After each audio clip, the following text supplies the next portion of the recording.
So yesterday I had lunch with my first mentor, Mike McKenzie, and we went to a lovely place called Maloney's in downtown Overland Park, right? Jealous. Had myself a nice little salad. He had the bowl of chili. His daughter, Kim, showed up. She had the bowl of chili. Apparently, the chili is off the charts at Maloney's. Okay, good to know. Phenomenal. We got to have the chili. He's had it 2 days in a row. I said, oh, you've been here before. Okay, cool. So we're sitting there, and Mike worked in media all over the country. He worked for Sports Illustrated, worked for the Kansas City Star. He was doing Royals pre- and post-game. That's how I came his intern. And I was in college, and he was doing like Royals pre- and post-game on the weekends. And so I would come in here, cut the tape, do all that kind of stuff. And, we just kind of formed a relationship over the years, have kept in touch. He's worked in some, collegiate sports and all that kind of stuff, but a very, very impactful person in my life. And we were sitting around yesterday, and he was regaling me with all of these great sports stories, to which I said, Mike, we got to do a podcast at some point. I mean, he's telling me about his, interactions with Will Chamberlain, and one of the coolest stories he told me, and I thought of Mac, and I thought, man, Mac would have loved to have heard this story. Watching Julius Erving and Pete Maravich play for 2 weeks on the same basketball team before the ABA ruled it was an illegal trade or something, and they had to send Dr. J back to the ABA or however it played out back in those days.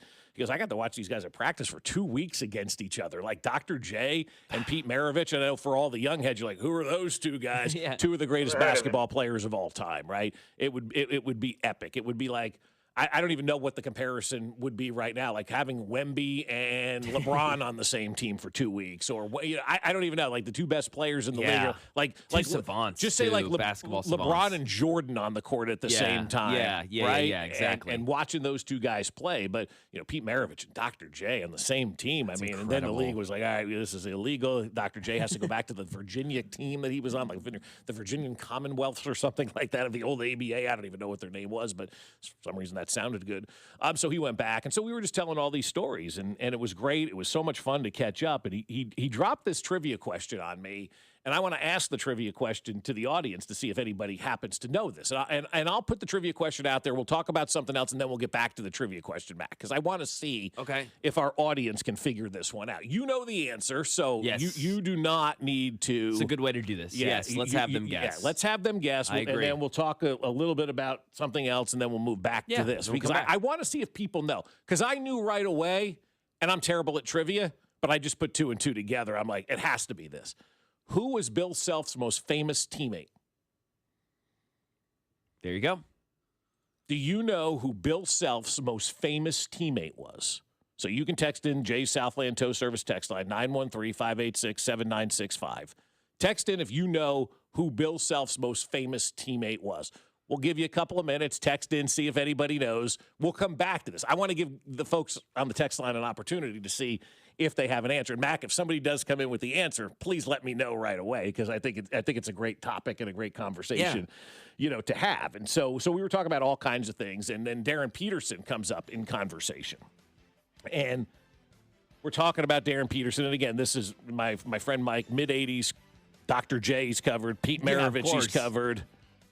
Everybody, right? He's seen everybody play. Yeah. And so we're talking about Darryn Peterson. And I said to him, I think he's the best player that I've seen at KU. And I said, I go back to 1995, right, with Paul Pierce. And Paul Pierce was the best that I'd ever seen at KU. I'm a little biased. We were in school together. It's my age and all that kind of stuff, right? Like freshman.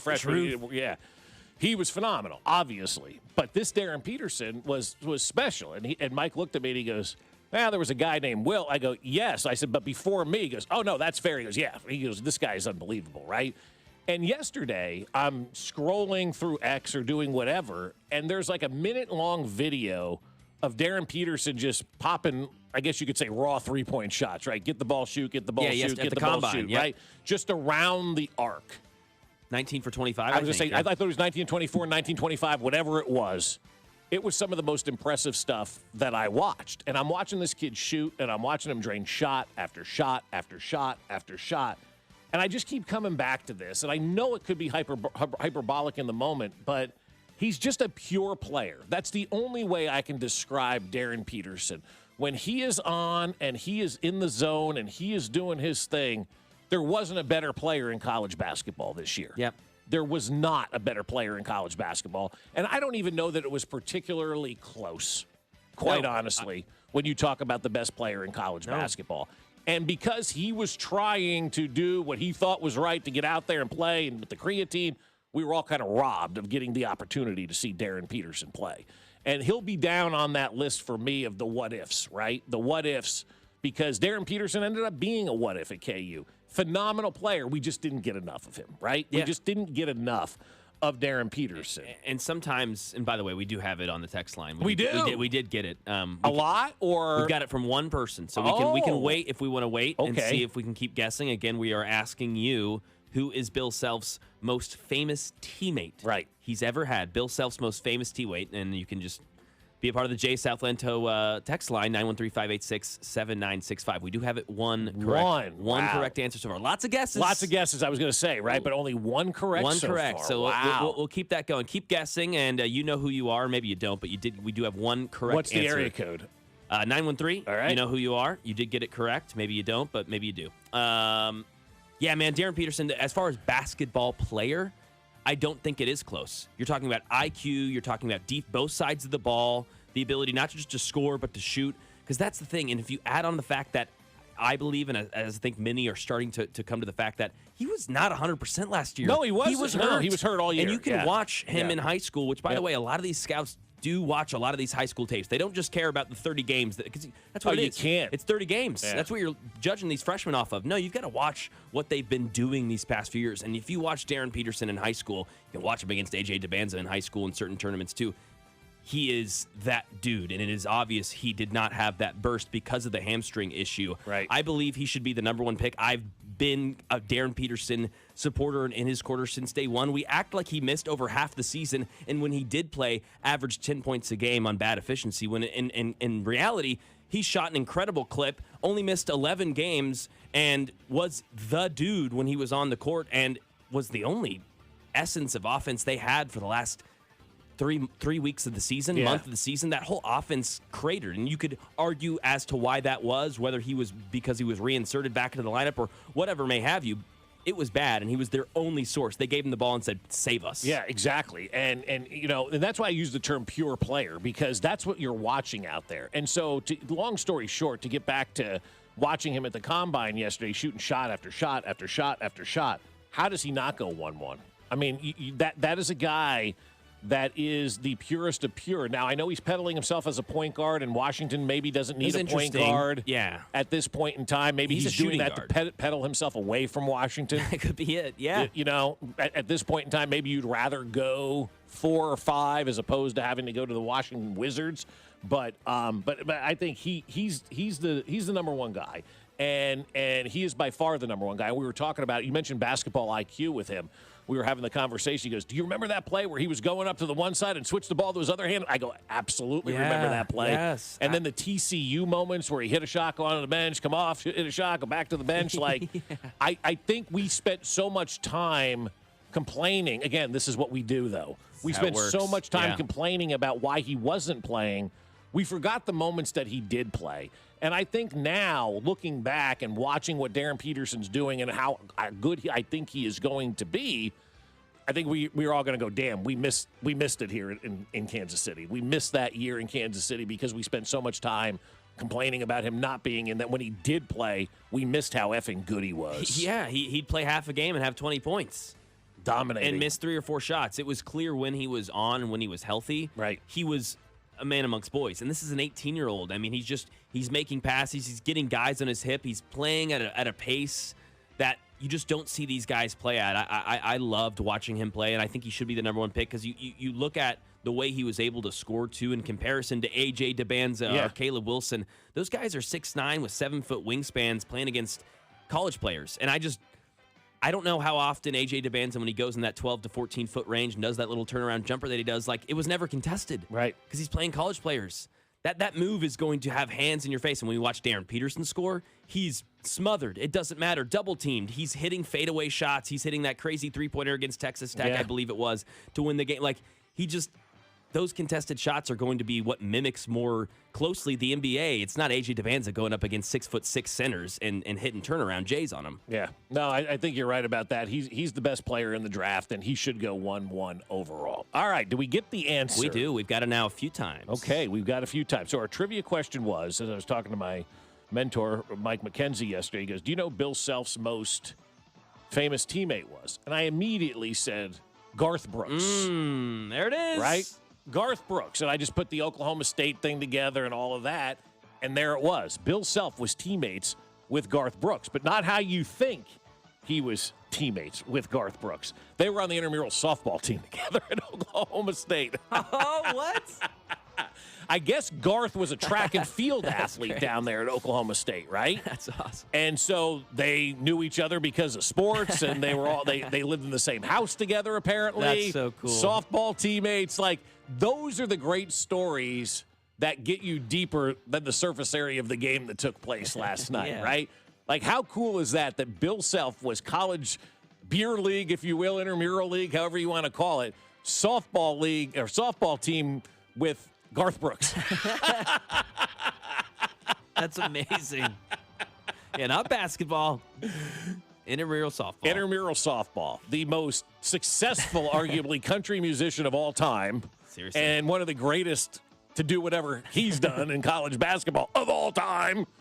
And they're playing together like the 80s or 70s or whatever it was, probably the 80s, early 80s, down at Oklahoma State on the same intramural softball team. I wonder if Garth sang the national anthem before that. Oh, before every game, I'd hope. And I wonder if they knew if Garth was going to be a good singer, like he would be carooning them all the time. They're like, dude, Troy'll stop, man. Like, you gotta cut this out. We don't need you singing. You're not that good. Oh, man, he was that good. Yeah. Damn, not bad. Yeah, we've got some guesses here. Bill Russell. No, Bill Self did not play with Bill That's Russell. what I figured. No. That's way Bill too. Russell. Yeah, Bill Russell. I'm like, what? Great guess. Little age gap. I love it.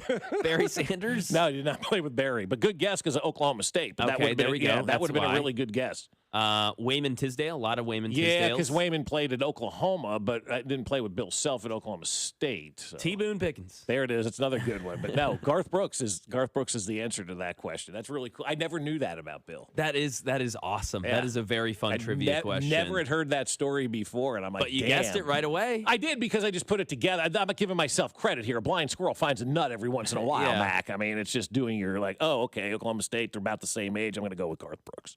That makes sense. Yeah. Yeah, it was a good guess. It worked. So, because there are really not many other people you know from Oklahoma State. Barry Sanders obviously being one of them. All right, our poll question today. What do we have? Well, you know what that means. Poll question on a Wednesday. Ba-da-ba-ba-ba, I'm loving it. Well, hello, everybody. Happy Wednesday. The poll question, which you can find on our Twitter or X page, the Fan965, and it reads as follows. Which AFC conference opponent do you want to see after the Broncos? You get three options: the Bills, the Bengals, or the Chargers. It's today. Right now, I just posted it like as I was talking. 3 votes. Bengals got 2 of them. What do you want? Not the Chargers, because I want to wait later in the season to face them. Okay. Probably the Bengals too. Honestly, I might end up voting for the Bengals. But yeah, the Chargers. I don't know. I'm getting, the more I think about it, the more I'm a little scared of this Chargers team. I don't know. I just think that offense is going to be nasty. I might have some money on a Herbert MVP type season. Why? Because of the addition of the coach? Yep.